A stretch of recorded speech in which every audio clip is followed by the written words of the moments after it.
अरे तू लोग आ गिला जो बेटी। जी बाबूजी। हाँ बाबूजी, तनी देर हो गई। अरे कोनो बात ना बेटा, वैसे भी अभी हमरा भूख ना लगल रहे। उर्मी ना एली का? सबकर कटाई हो गई, भगवान के कोनो भरोसा नहीं की कब बरस जीहन। बाबूजी अभी दीना चाचा के 5 बीघा काटे के बा। अरे बेटा दीना चाचा मजदूरन लगा के कटवा लिहन जा, आए हमनी के फंस जाई। पहले ली नाश्ता करी फिर बताओ तानी। बाबूजी पहले हाथ धो ली। लाओ।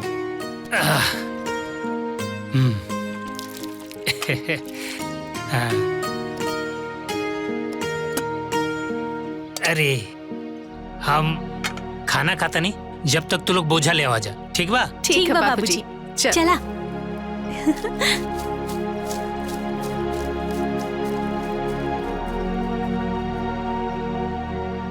भगवान ऐसन बेटी सबके देश, बस भगवान कैसे हो ये लोग के घर बसा दे, हमार जीवन सार्थक हो जाए। हे भगवान, हमार बेटियन पर आपन कृपा बनवले रहिया।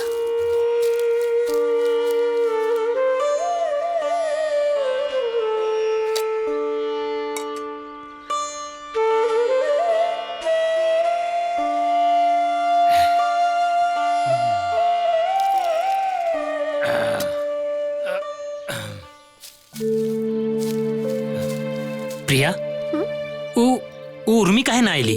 ओकर तबियत उबियत तो ठीक बा ना? हाँ बाबूजी वो ठीक बाड़ी। तब फिर काहे ना आईली? बाबूजी आज कौन सा दिन बा? परसों शनिचर रहे, काल एतवार, आज सोमवार बा। तो बाबूजी सोमवार के का दिन होला? शंकर भगवान के। तो वो शंकर भगवान के मंदिर गइल बाड़ी। अच्छा, तब बेटा ओकरा आवे में बहुत देर होखी, हमरा एगो जरूरी काम से जाए के बा। ओ घर आवे में देर हुई हमरा, ओकरा कह दिया कि चिंता ना करी, ठीक बा? ठीक बा बाबूजी। ठीक बा बेटा। लेकिन का हमनियों के जान सकत तनी सन कि रउआ कहाँ जाता नी? हम आके बताई। चल अपन ख्याल रखिया जा। हाँ ठीक बा। अगर दीदी होती ना तो रउआ के सब बतावे के पड़त। चल अपन काम करा, हम आओ तनी। ठीक है बाबूजी। चला आवा दीदी। तनी आराम से दीदी, संभल के। ठीक बा।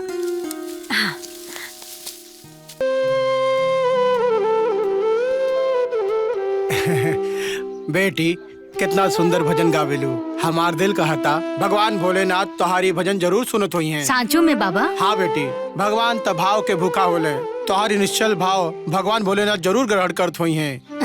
बेटी इला प्रसाद। हाँ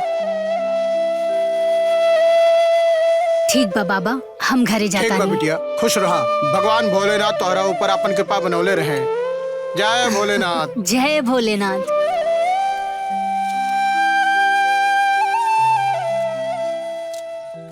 रानी, उर्मिला दीदी अभी ले मंदिर से ना आईली। ला तू दीदी के याद करत रहलू और दीदी आ भी गई नी। हाँ? का बात बा? आज दीदी के बहुत याद आवता, प्रसाद खाए के मन करता का? हाँ दीदी। तोहार याद ना आवे ऐसन हो सकेला का? अच्छा ये बतावा, बाबूजी नैखन लौकत, कहीं गइल बाड़े का? वो कौना जरूरी काम से बाहर गइल बाड़े। कहत रहलन कि अपना दीदी के कह दिया घरे आवे में देर हुई तो चिंता ना करियन। अच्छा इला प्रसाद खाला। और सुना, फटाक से ना ये सब्जी अब्जी काट दा, हम जाके चूल्हा उला लीप के ना खाना बनावे के तैयारी करतानी। और तू अपन काम खत्म करके आवा। ठीक बा दीदी। अतनी जल्दी जल्दी हाथ चलावा। हाँ जल्दी से काम खत्म करा लो। हाँ।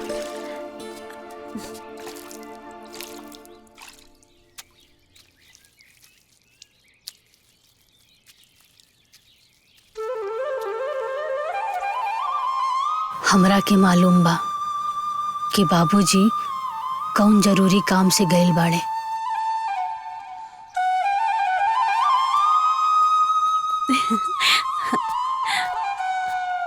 दीदी दीदी जल्दी से खाना बनावा ना, चूहा हमरा पेट में गुलाटी मारे की कोशिश करा था।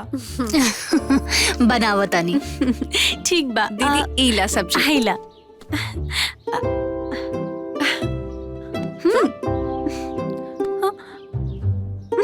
चला।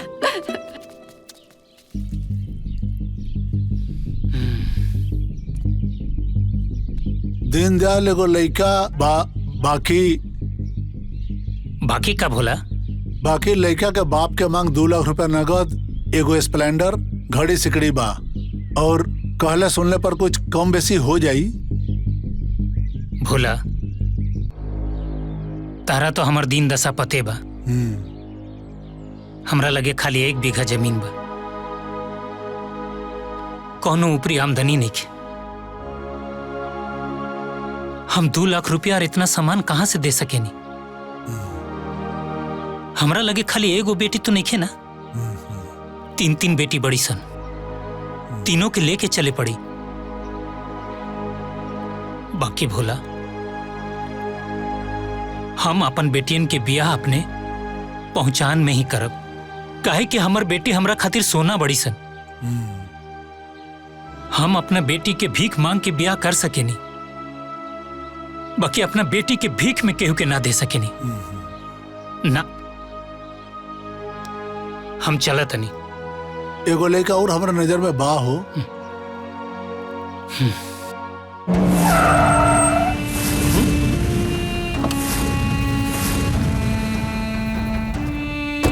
हमरा दीदी के दुआरी पर ये फिल्मी विलेन के एंट्री कैसे हो गई? ओहो, मंथरा के आगमन हो गई। ओह, ममता दीदी, सुंदर, जैसे को तैसा मिलना चाहिए। आखिर हम थोड़े ना कम हैं, हाँ? नमस्ते स्वीकार करी ए ममता दीदी। नमस्ते कहले का ई कौन तरीका बा? आपके भौकाली एंट्री देख के सुंदर के दिमाग में एगो सुंदर सा आइडिया ने जन्म ले लिया, और इस आइडिया को देख के हमारा नमस्कार करने का तरीका बदल गया। ये बताओ, कमला कहाँ बाड़ी? कमला दीदी अंदर है, इसीलिए तो सुंदर बाहर है।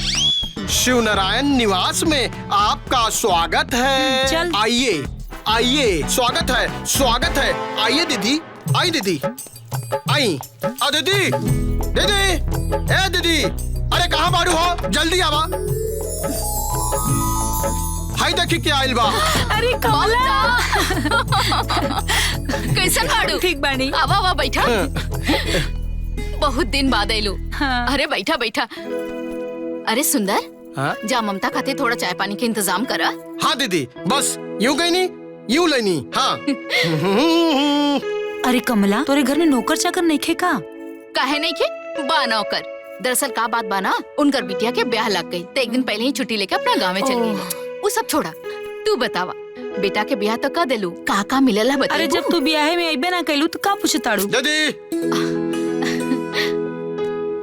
ये ली चाय। ला चाय पिया। हाँ। अब का बताई तो के, तू तो जनते बाड़ू ना, अम्मा के तबीयत एकदम ठीक ना रहेला। जे दिन ब्याह लागल रहे ना तोहर बेटा के, ओ दिन हम नैहर चल गए रहनी। बाकी जान तो सके नी ना, काम मिलल है, दान दहेज, पैसा रुपया, गहना गुड़िया, गाड़ी घोड़ा। अरे हाँ, अब जब तू पूछते बाड़ू तो हम बता देता नहीं। हाँ। जाना ताड़ू, हमरे लड़का के 20 लाख रुपया नगद, 4 चक्का के गाड़ी, ऐतने ना 5 तोला के तो चैन देले रहलन, और का होला घड़ी, गोल्ड चैन के घड़ी देले रहलन, हमें एगो 1 लाख के टीवीओ देले रहलन। अब का बताई कमला, और का मिलल है? और अब का बताई कमला, इतना दहेज सोन देले बाड़न न, घर में रखे की जगह ही नहीं खे। और का कल जला, फ्रिज, सोफा, अलमारी, इन्वर्टर, अरे दीवान बेड़ो कुल दे देले बाड़न, बहुत दहेज देले बाड़न। लेकिन अब ई बतावा, तू अपने बेटा का बियाह कब करता रू? अरे लड़की तो खोजते बनी जा, बाकी कोनो दान दहेज वाला मिले तब ना, कुल फुकटिया लोग भेटा जलन सन। दीदी, कुछ और लाई? अरे नाना, बहुत सेवा हो गई कमला, अब हम चलत तानी। अच्छा ठीक बा, बाकी आवत रहिया। हाँ ठीक बा। सुंदर, ममता के बाहर तक छोड़ावा। ठीक बा, चलत तानी, तू अपन ख्याल रखिया। ए दीदी, तू अपना बेटवा लोग के ब्याह में इतना दहेज ले लू कि अब लागत हमरा नियन हमार भगना लोग भी कुआरे मुझे। धत पगला, चल चलो आओ।